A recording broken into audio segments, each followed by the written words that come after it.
In 2011, a toddler vanished from a locked house in Maine. No broken windows, no forced entry, just a father's claim that she was gone. For 20 years, the case went cold, leaving behind nothing but a blood-stained basement and a grieving mother.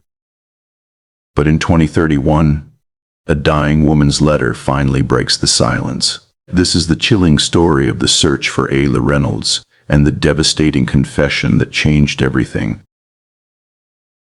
The snow fell soft and steady outside the small house on Violet Avenue, coating Waterville in the particular silence that only a December storm can bring. Inside, the radiator clanked and hissed, fighting against the Maine cold that crept through the window frames. Detective Sarah Whitmore pulled her coat tighter as she stood on the porch 20 years later, in 2031, staring at the house that had haunted her entire career. She'd been fresh out of the academy when little Ayla Reynolds disappeared.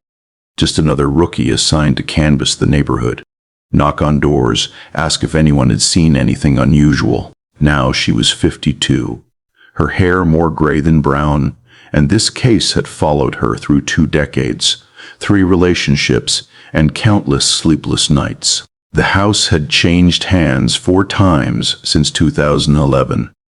The current owners didn't even know its history. "You really think you'll find something new?"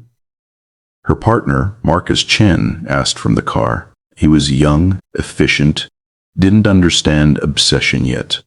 "The blood evidence," Sarah said, not turning around.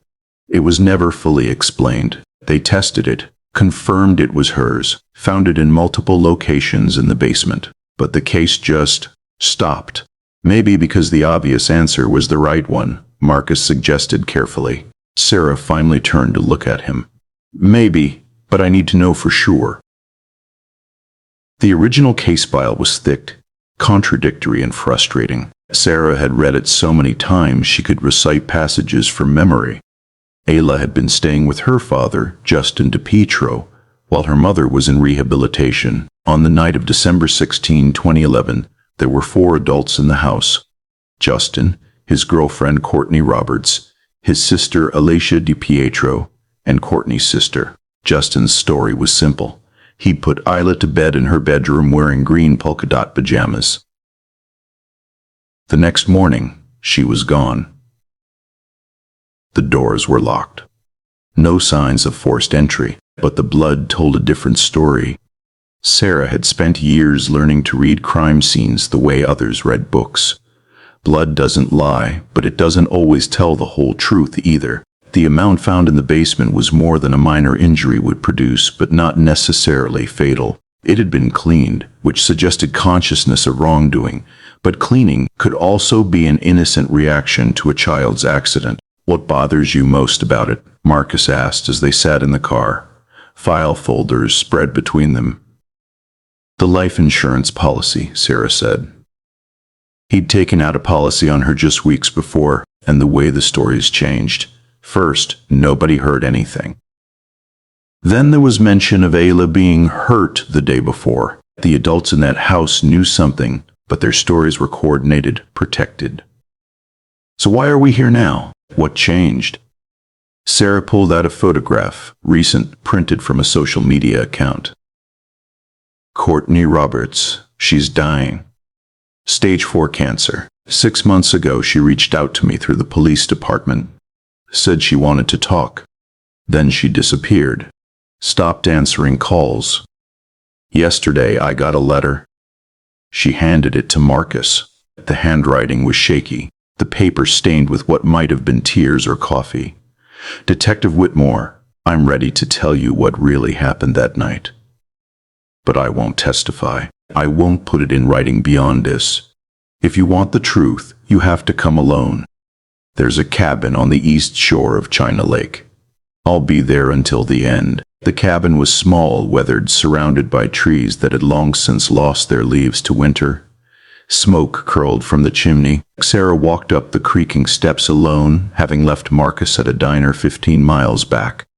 Courtney Roberts answered the door. She was 42 but looked 70, her body hollowed out by illness, her eyes carrying the weight of 2 decades of silence.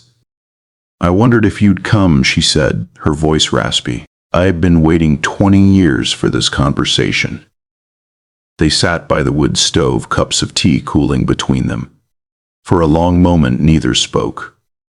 Then Courtney began. It was an accident, she said. That's what I've told myself every day since. It was an accident, and I was scared, and I made the worst choice a person can make. Sarah's hand moved instinctively to her phone, but she stopped. She'd promised to just listen. Ayla was fussy that night. She'd been difficult all day, crying, throwing things. Justin had been drinking, not heavily, but enough to be impatient. I was trying to help, trying to calm her down. She had a tantrum about bedtime, didn't want to go to her room. Courtney's hands trembled as she lifted her tea, didn't drink it, set it back down. Justin picked her up, frustrated, and she was fighting him, that wild way toddlers do, all thrashing arms and legs. He was carrying her toward the stairs to her room, and she kicked him hard in the face. He reacted without thinking, yanked her arm hard, and I heard something, a sound I'll never forget. A pop, she screamed. Sarah felt her chest tighten, but remained silent. We didn't know what to do. She kept crying, wouldn't move her arm. We were all panicking. Justin's sister said maybe it was just dislocated, that kids are resilient. We gave her children's Tylenol, put her to bed, told ourselves she'd be fine in the morning. But she wasn't. Courtney shook her head, tears streaming now. I checked on her around 2 in the morning. She was so still, too still. I turned on the light and saw. She'd gotten sick, must have vomited and aspirated in her sleep. She wasn't breathing. We tried CPR, all of us, but it was too late. She was gone. The wood in the stove cracked loudly. Snow had begun to fall outside. We panicked. We were all so scared. Justin had that life insurance policy, and he knew how it would look. Elisha said we'd all go to prison, that they'd say we murdered her even though it was an accident. We spent hours that night arguing, crying. Finally, Justin made the decision.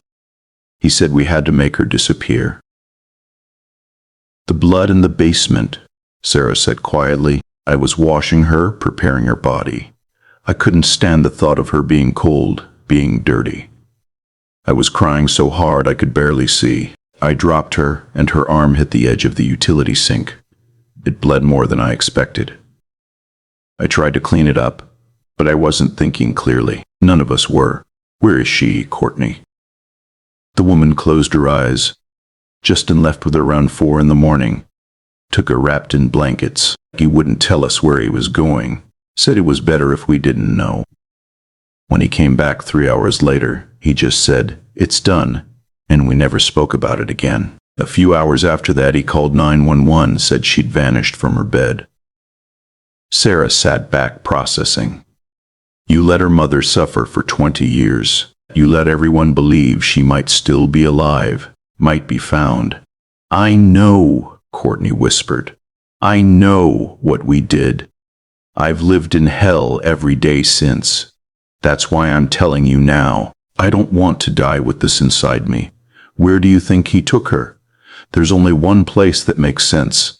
His family has property up near Unity Pond. Remote, heavily wooded, his grandfather's old hunting land. Justin used to go up there as a kid. If I were him, and I needed to hide something forever, that's where I'd go. The search of the Unity Pond property took 3 weeks. The ground was frozen, the terrain difficult. They brought in cadaver dogs, ground-penetrating radar, a full forensics team.